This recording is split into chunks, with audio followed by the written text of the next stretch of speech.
బ్రహ్మ, విష్ణు, మహేశ్వరులు సృష్టి స్థితి లయకారకులు త్రిమూర్తులు తమ భక్తులకు వరాలను వసగి దీనివల్ల అనర్థాలు సంభవించినప్పుడు లోక కళ్యాణం కోసం తిరిగి ఏదో ఒక రూపంలో అవతరించి దుష్ట సంహారం గావించారు. అందులో భాగంగానే శ్రీమన్నారాయణుడు మత్స్య, కూర్మ, వరాహ, నరసింహ, వామన, పరశురామ, శ్రీరామ, శ్రీకృష్ణ మరియు బుద్ధుడిగా భూలోకంలో అవతరించి దుష్ట శిక్షణ, శిష్ట రక్షణ చేశాడు.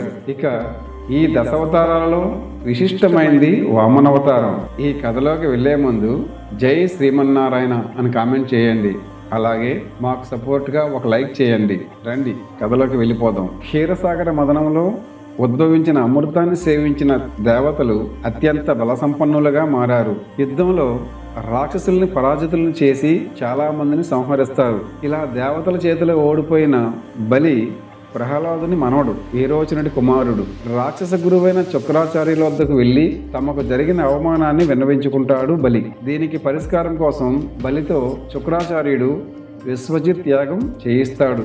ఆ హోమాగ్ని నుంచి స్వర్ణరథం, ఇంద్రుడి అశ్వాలను పోలిన గుర్రాలు, సింహం గుర్తు కలిగిన ధ్వజం, దివ్య ధనస్సు, అక్షయతునీరం, దివ్య కవచాలు లభిస్తాయి. అంతేకాదు యాగఫలంతో బలం పుంజుకున్న దానవులు స్వర్గంపైకి బలి నాయకత్వంలో దండెత్తుతారు.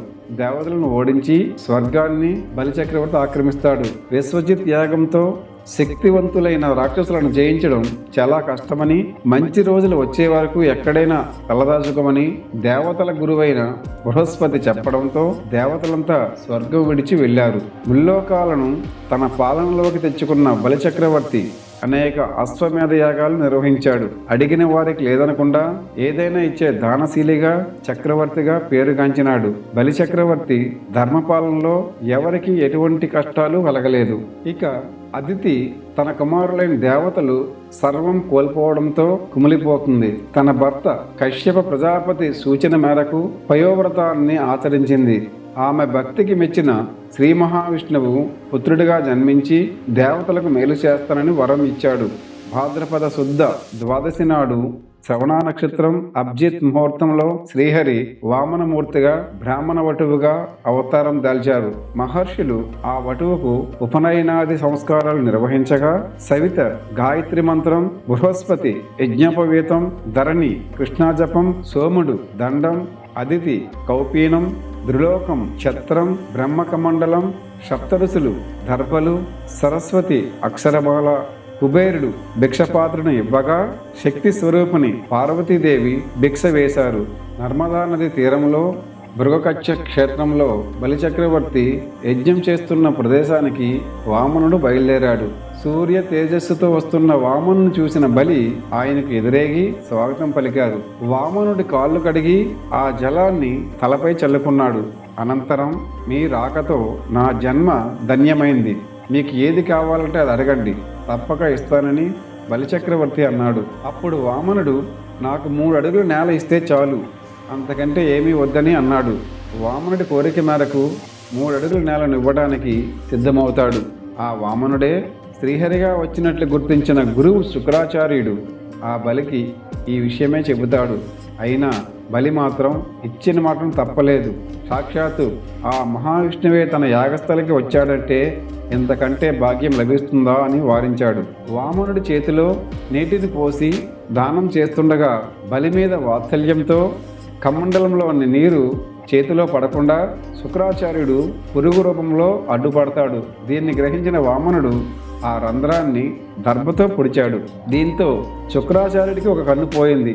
ఆటంకం తొలగిపోయి దాన జలధార వామనుడి చేతిలో పడడంతో వామనుడు ఒక్కసారిగా తన విశ్వరూపాన్ని ప్రదర్శించి బలిచక్రవర్తి పాలించిన భూమండలాన్ని ఒక పాదంతో, 2వ పాదాన్ని పైలోకాలపై మోపి తన 3వ పాదం ఎక్కడ వేయమంటావని ప్రశ్నించాడు.